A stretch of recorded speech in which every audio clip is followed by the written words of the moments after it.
संसदेची गेली काही अधिवेशने विविध कारणांमुळे गोंधळ आणि गदारोळातच पार पडली।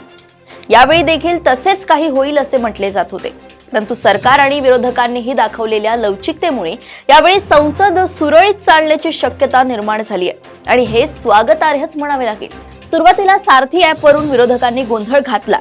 खरे तर विरोधकांचा आक्षेप अगदीच निराधार नव्हता। केवळ मोबाईल धारकांचीच नव्हे तर प्रत्येक भारतीय नागरिकांची खासगी गोपनीयता सुरक्षित राहिलीच पाहिजे।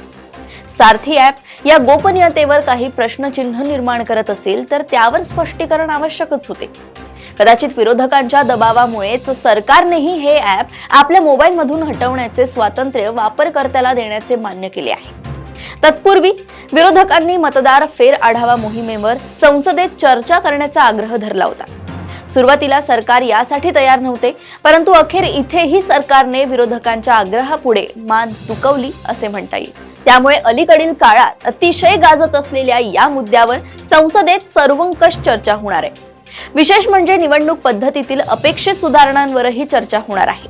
ही चर्चा शांतपणे आणि पुरेशा गांभीर्याने पार पडावी आणि त्यातून काहीतरी भरीव असे हाती यावे ही सगळ्यांची अपेक्षा आहे। त्याआधी वंदे मातरम या राष्ट्रीय गीताच्या 150व्या वर्धापन दिनानिमित्त लोकसभेत चर्चा होणार आहे।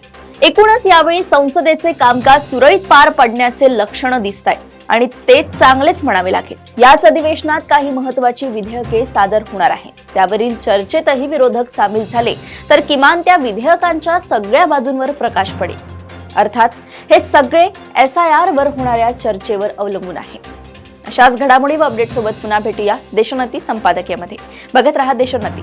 नमस्कार।